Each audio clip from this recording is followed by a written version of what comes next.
WMAZ Morning starts now. It's a quiet start to the day, but we will have that chance for rain and storms as we head through the afternoon. I'll time that out. We're going to talk about the tropics a bit. That's coming up. Georgia Guard members will now help out healthcare workers. What two Central Georgia hospitals will get some relief. And mining is set to happen in Sandersville. We'll tell you about the additional space they're gaining and how much these mining computers are worth. One Peach County School staff member received the Golden Eagle Awards from the Central Georgia Boy Scouts of America. I'm going to tell you why in just a few minutes. Well, good Wednesday morning. You're taking a live look over a beautiful downtown Macon. You can see the sun is trying to start to peek out there. The time is now 6:31 on this August the 25th. I'm Wanye Race. And I'm Caitlin Heck, and as we were talking about earlier, once that sun comes up, it's already hot now, so yeah. I can only imagine, Courtney. That's right. Yeah, it is going to be another pretty steamy day out there. So as you're getting ready to head out and about, prepare for a muggy morning. And also, for some of you, you might walk out the door to some fairly dense fog. It looks like that's only going for southern Bibb County this morning. But if you are heading out in southern Bibb, be sure to give yourself enough space between you and the car in front of you. Just drive extra carefully. Otherwise, fairly overcast start to the day. We do have a pretty thick layer of clouds this morning, and that is causing us to be a little warmer this morning. It's trapping in all that lovely heat and humidity from yesterday. 74 right now in the city of Macon. Of course, you're looking live on top of Atrium Health Navicent. Dew point in the low 70s. So there's that muggy factor that is going to make it feel very, very uncomfortable, not only for the morning, but also the afternoon. 73 in Warner Robins, 75 in Unadilla and in Cordele, 71 in Gordon, and 73 in Forsyth and in Dublin. Dew points in the low to mid 70s. Very, very muggy start to what will be another hot and humid day. We'll take you through all the rain that we could see today. We're quiet now. That is going to change. We're also going to talk about the tropics. That's in just a few minutes. The case of three former Washington County deputies accused in a deadly tasing over 4 years ago heads to a pre-trial hearing today. Former deputies Henry Lee Copeland, Michael Howell, and Reg Scott faced murder charges in the 2017 death of Uri Martin. He died while walking along a rural road. This afternoon's hearing is set for 1:30 in the Washington County Superior Court. Now, lawyers plan to ask the judge's permission to challenge and strike more potential jurors. They want more time to make closing arguments, and they also want the judge to exclude post-autopsy photos of Martin as evidence. The trial is scheduled to start October 8th. Well, now to three COVID-19 headlines we are following this morning. The Georgia National Guard will now help in the state's fight against COVID-19. Concerns about the virus's impact as students head back to school. And you have a chance to roll up your sleeves for a vaccine today. Let's take a closer look. According to Governor Brian Kemp's office, 105 Georgia Guard members are headed to at least 10 hospitals across the state. That includes 2 in Central Georgia, Atrium Health Navicent in Macon and Houston Medical Center in Warner Robins. Governor Kemp says they'll help frontline workers provide medical care during the current increase in cases and hospitalizations. He says this deployment is on top of the 2,800 state-supported staff and 450 new beds brought online that he announced last week. And as back-to-school season gets underway, families are growing more worried about the impact of COVID-19. According to a University of Michigan poll, another round of virtual schooling and having their child fall behind academically topped the concerns. Another is knowing the vaccination rates among teachers and students. Here in Bibb County, some parents want more options. Right now, Superintendent Curtis Jones says the district does not have the staff available to allow parents to choose individual virtual learning. However, they may temporarily switch to virtual for a classroom or a grade level at an individual school. Well, today you have another shot to get a COVID-19 vaccine at the Macon Volunteer Clinic. They're partnering with the Georgia Department of Public Health's core group to offer free vaccines. You can choose between the Johnson & Johnson or Moderna vaccine. The clinic offers vaccines from 3 to 6 this afternoon. You can walk up or pre-register. The clinic sits on Rogers Avenue. Now let's talk about some news happening across the state. Cobb County looks to stay ahead of the Delta variant of COVID-19 by taking advantage of a stockpile of supplies. Last year, hospitals and government struggled to get some supplies to treat patients and keep businesses open. Cobb County used some of their over $2 million in CARES Act money to fix up a warehouse and keep a half-year reserve of supplies, mainly PPE or personal protective equipment like masks, hand sanitizers, and respirators. The county's director of emergency management says if there is a funeral home or place that needs PPE to keep operations going, they will be able to help. If things get worse, the county could also help the hospitals with extra PPE, although they're hoping it doesn't come to that. The University of Georgia's football season kicks off soon. If you're going to a home game at Sanford Stadium, It looks like you will not need to follow any COVID-19 mandates. According to the newspaper The Red and Black, a UGA spokesman confirmed that the college intends to bring fans back at full capacity without any restrictions for the home opener. Right now, the university recommends vaccinations and masks on campus, but it's not mandated. Another SCE school, LSU, does require fans over 12 to show proof of vaccination or a negative COVID-19 test within 72 hours before entering the stadium. Well, one of the Bulldogs' most famous players now looks to make a run for U.S. Senate. The Associated Press reports Herschel Walker filed paperwork to enter the U.S. Senate race here in Georgia. Walker, who started off playing for Wrightsville in Johnson County, joins other Republicans seeking the GOP nomination to challenge Democratic Senator Raphael Warnock in 2022.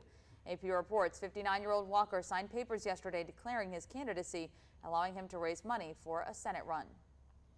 This morning, we're digging into a new form of mining that's set to happen in Washington County. It's all about digital currency, and the Development Authority thinks it can make a lasting impact on the economy. The CEO of Mawson Infrastructure Group, Liam Wilson, says the best way to explain Bitcoin is to think of it like digital money. But how do you mine digital currency? Well, Wilson says it all operates on a network. He says that's what their facility does. It's filled with hundreds of computers solving algorithms. Their job is to keep that network running smoothly. Wilson says the original agreement with the Development Authority gave them about 5 acres to work with, and this week they signed an agreement for more space. He says Washington County is the perfect place to put it. Georgia has a lot of nuclear power. Nuclear power is emission-free, it is safe, and it's a fantastic source of power. We didn't want to be causing any damage to the environment, so that's why we chose Georgia. Wilson says the additional 11 acres gives them about 16 acres in Sandersville. Now, he says each mine is worth about 10,000 Bitcoin, and a whole shipping container of the mining computers is worth about $6 million. And Mawson Infrastructure Group also announced a partnership with the Washington County School District. Wilson announced a new Pathway Career Program. The program teaches students early on about Bitcoin and how to get involved in the industry. The program is also available at Washington County High School. Washington County School says they plan to start the Pathway program this semester. Along with that announcement, Wilson also says there's now a $7,000 scholarship for one student at the Brentwood School. Tomorrow, Macon Bibb Commission and the Bibb County Board of Education join together for a special called meeting. The 3 items on the agenda: subsequent tax sales and blight, Macon violence prevention, and the Mayor's Literacy Council. The county clerk says the meeting is at the Hatcher Conference Center on the Middle Georgia State campus in Macon. It starts at 5 p.m. I believe that's Middle Georgia State University. Well, some new job opportunities opening up for Central Georgia's in the machine operating field. Kumho Tires hosting a job fair today. The company says it's happening at the Roy H. Sonny Watson Health Science Building. That's on Cohen Walker Drive in Warner Robins on Central Georgia Tech's campus. Available positions include rubber mixing machine operators and tire component machine operators. Make sure you bring your resume with you. The job fair runs from 8:30 this morning, and there's another one at 5:30. All right, the time is now 6:38. That heat and humidity this morning is just next level, I feel like. Yeah. I know you said you noticed it too. It smacked me in the face. Yeah. I was sleepy, but hello. Woke you right up. Woke Yes. me right up. I had one of my friends on my Twitter say, I don't know if I am running or if I am swimming right now. And I it's couldn't imagine true. working out Yes. outside. It really is. It's miserable. But that'll make the fall and winter months that much better Oh, when, yeah. you know, we enjoy cannot the wait. outdoors. It's almost here, everyone. We're getting Almost. so close. We can actually taste it right now because pumpkin spice is out, but now we just need the weather to follow suit. All right, everyone, as you're getting ready to head out and about this morning, maybe giving your dogs a walk, look at these 2 buddies here. Oh, they're so sweet. those Whiskey and ears. Chico. I know the ears. The ears get me every time. So sweet. This is from Kirsten Lloyd. I mean, those 2 faces are just adorable. That has to make every morning wonderful. As you get ready to head out, maybe some patchy fog this morning. We are seeing some, especially in southern Bibb County. It is going to be a muggy morning out there that is going to lead to a hot and humid afternoon. And probably best that you do try and give your dogs a walk before you head out the door this morning, because you could be dodging some storms later in the day today. We're going to take you through it all. Happy Wednesday, everyone. Obviously, a bit of a foggy start here in Lawrence County as well. You're looking live on top of the Fred Roberts building in Dublin. Doesn't look dense, so that shouldn't be causing much in the ways of visibility issues for you, but still drive carefully if you walk out the door to fog this morning. 73 in Dublin. Humidity is high. It's an uncomfortable morning, and that's going to continue for the afternoon, giving us yet again that summer-like day. 74 in Macon, 73 in Warner Robins and in Butler. 71 in Gordon, and 75 already in Cordele, and 73 in Wrightsville. As we go through the day today, we do look a little more unsettled than the past couple of days, so our rain chance is going to be a little bit higher. Be sure you have that umbrella or the raincoat tucked away with you just in case. We could maybe have a stray shower for the morning hours, but just like our summer-like pattern entails, most of the rain is going to be on the way for the afternoon and evening hours. So by 5 o'clock, maybe a few heavier downpours. And if you've been caught in some of those heavier downpours on the roads, you know that it can be tough to drive in. So be sure, again, that you are driving extra carefully. Hopefully, like the high res says, most of our rain will be for the later evening tonight. So when most of us are already home, and then we can just listen to the rain rather than have to drive through it tonight. But we have that potential for some afternoon and evening storms for the ride home from work and school today. It's definitely possible. As we go through the day today, temperatures will top out in the upper 80s and low 90s, but you guessed it, it's going to feel warmer than that. It'll feel more like the upper 90s. Quiet through the overnight with low temperatures dropping into the low 70s and upper 60s. So we will be a little bit cooler tomorrow morning. We're not going to have quite as much cloud cover around for tomorrow, I don't think. So it'll be at least a little cooler, but still plenty muggy out there. We are going to stay unsettled all week long. It does look like Thursday and Friday will be a touch drier, and Friday, hopefully all the rain can get out of the way for football Friday night.